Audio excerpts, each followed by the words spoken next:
थोडं जवळच या बच्चू.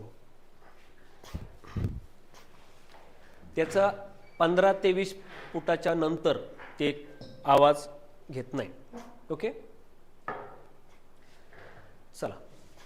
मराठा आरक्षण हा गेल्या अनेक दिवसापासून सुरू असलेला विषय. तसं मराठा आरक्षणाचे या मागणीमुळं आणि ही मागणी जर अशीच पुढे राहिली तर अधूनमधून त्याला काही ठिकाणाहून विरोधही होताना दिसतो तुम्हाला.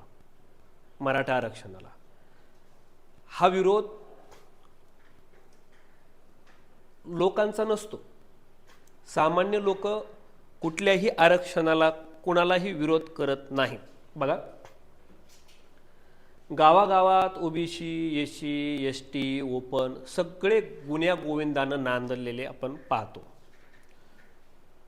पण वरच्या लेवलला कुठंतरी माझा समाज माझ्या पाठीशी उभा राहावा म्हणून काही गोष्टीच्या हालचाली होतात. ते राजकारण केलं जातं बऱ्याच वेळेला.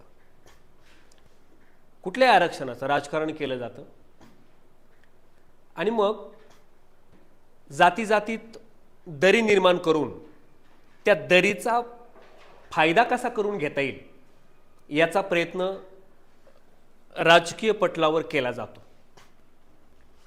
हे सगळं मुद्दाम घडवलेलं असतं, मुद्दाम केलेलं असतं आणि त्याच्यामध्ये भरडला जातो तो सामान्य नागरिक, सगळ्या समाजातला. हे एक वास्तव मी तुमच्यासमोर मांडतोय. मग काय होतं, गावागावातले गुन्ह्या गोविंदानं नांदणारे, एका ताटात खाणारे, सोबत राहणारे मित्रसुद्धा आपली जात बघायला लागतात. बघा, आपली जात शोधायला लागतात. हे आरक्षणाचे जे विषय टी व्हीला पाहतो, लहान मुलं टी व्ही पाहतात आणि ते सुद्धा आपली जात शोधायला लागतात. हळूहळू ते जातीकडे पाहायला लागतं लेकरू.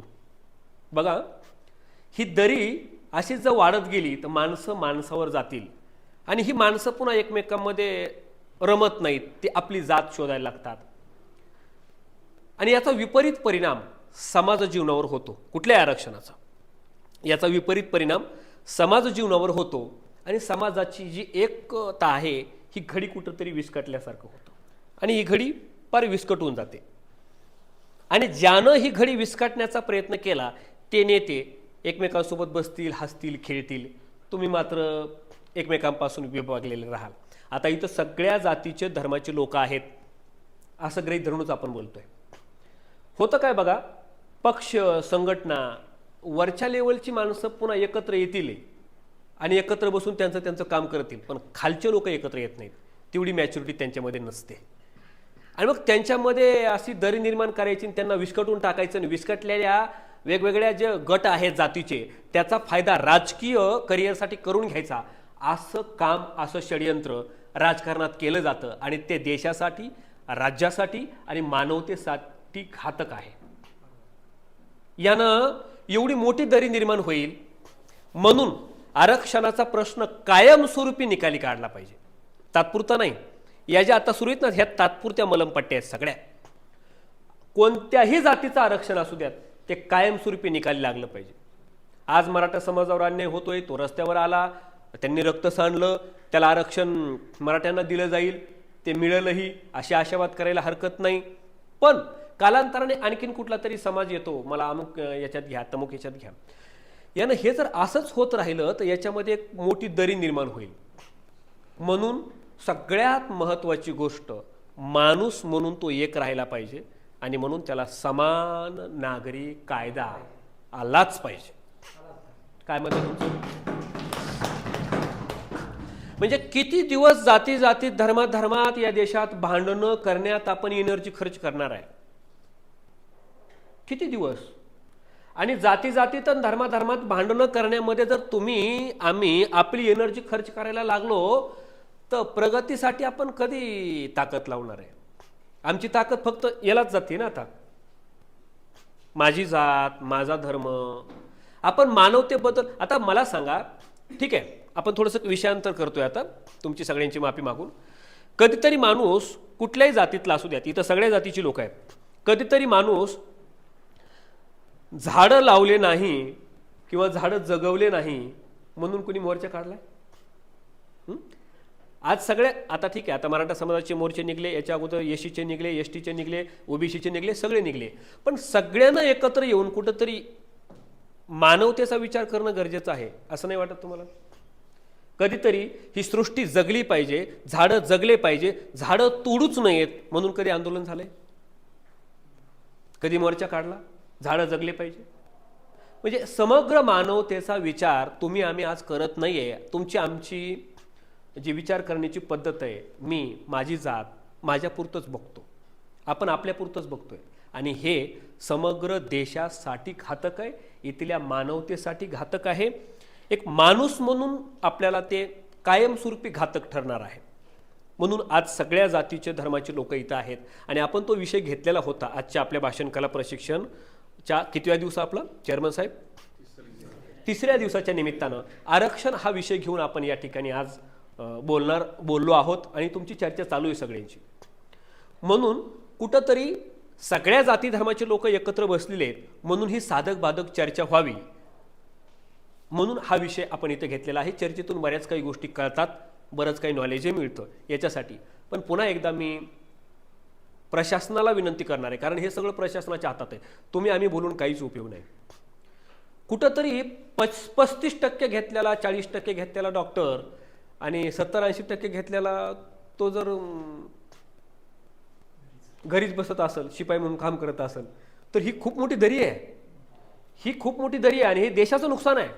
म्हणजे लायकी नसणारा कोणी इंजेक्शन घ्यायचं, लायकी असणारा तिथं साफसफाई करायला जातो, बुद्धीची किंमतच नाही, असं आपल्या देशात किमान घडू नये. हे वास्तव आहे बरं. मी कुणाला तरी आरक्षण मिळतंय, आता ठीक आहे ना, आरक्षण असतं कशामुळं? एखादा मागा असलेला समाज पुढे यावा. आज परिस्थिती झाली काय माहिती का? एखाद्या समाजातला डॉक्टर आहे, वकील आहे, एखाद्या समाजातल्या काही लोकांचे बंगले आहेत आणि त्याच समाजातल्या काही लोक पार रस्ता तळाला गेलेत. अशी जात नाहीये की त्या समाजातला माणूस श्रीमंत नाहीये आणि त्याच समाजातला माणूस गरीब नाहीये. म्हणजे प्रत्येक जातीत काही लोक श्रीमंत झाले, काही गरीब झाले, काही श्रीमंत झाले, काही गरीब झाले. म्हणून जर द्यायचंच असलं तर आर्थिक निकषावर दिलं पाहिजे. जात बघून आरक्षण नको, त्याची परिस्थिती बघून आरक्षण दिलं पाहिजे, नाहीतर समान नागरी कायदा. आणि जर जात बघून आपण आरक्षण द्यायला लागलो तर लोक जातीकडे पाहतील आणि या देशाच्या वाटण्या होतील, तुकडे तुकडे होतील. देशाचे तुकडे होऊ नयेत म्हणून माणसाची आर्थिक परिस्थिती बघितली पाहिजे. आर्थिक सुबत्ता असणारे सगळ्याच जातीत लोक आहेत, आर्थिक सक्षम असणारे सगळ्याच जातीत लोक आहेत आणि आर्थिक दुर्बल सगळ्याच जातीत आहेत. आज देशथोडीला लागलेले, जातीवरून माणसाची श्रीमंती गरिबी नाही राहिली. आता तो काळ होता. आज ती लवचिकता येणं गरजेचं आहे आणि राज्यघटना ही लवचिक आहे. त्यामध्ये आपल्याला परिस्थितीनुसार कायद्यात बदल करता येतो आणि तो करावा लागतो. राज्यघटनेमध्ये सांगितलं ती लवचिक आहे. तिची लवचिकता लक्षात घेऊन आज बदल करणं काळाची गरज आहे, जर देशाचे तुकडे तुकडे होऊ द्यायचे नसले तर. आणि ही जर असंच होत राहिलं तर आर्थिक विषमता आणि ही जी आर्थिक दरी आहे ती कायमस्वरूपी वाढत जाईल. कारण ज्याला नाही त्याला काहीच मिळणार नाही, तो देशद्रोहीला लागल. आणि काही लोक श्रीमंत असूनही त्यांना आरक्षण आहे, त्यांना गरज नाही आरक्षणाची. त्याचं पोरगं डॉक्टर आहे, ते डॉक्टर आहे, त्यांनी पूर्वी 2-3 पिढ्यापासून 10 पिढ्यापासून त्याचा फायदा घेतलेला आरक्षणाचा, ते पार उंचीवर गेले. आणि काही लोकांना आरक्षण नाही म्हणून ते पार रसातळाला गेले आणि ते असेच रसातळाला जातील आणि गरीब श्रीमंतीची दरी ही अशीच वाढत जाईल. आणि म्हणून समान नागरिक कायदा येण्याची ही आज खरी गरज आहे. हे जर आता असं वाढत गेलं तर प्रशासनानं याची दखल घेणं गरजेचं आहे. राज्यापुरता विषय नाही हा, हा विषय केंद्राचा आहे, हा विषय संसदेतला आहे आणि इथं कायदा होणं गरजेचं आहे. नवीन कायद्याची गरज आहे. म्हणून मराठा आरक्षण आणि इतर सर्व जातीचं आरक्षण या संदर्भातली भूमिका आपण सर्व जातीतले लोक आहेत इथं आणि म्हणून सर्व समावेशक मत माझं काय आहे हे मला जे वाटलं ते मी इथं मांडण्याचा प्रयत्न केला. तुम्ही सगळ्यांनी तुमची मतं मांडलेली आहेत. आपण सर्व वेगवेगळ्या जातीतली या ठिकाणी माणसं आहोत.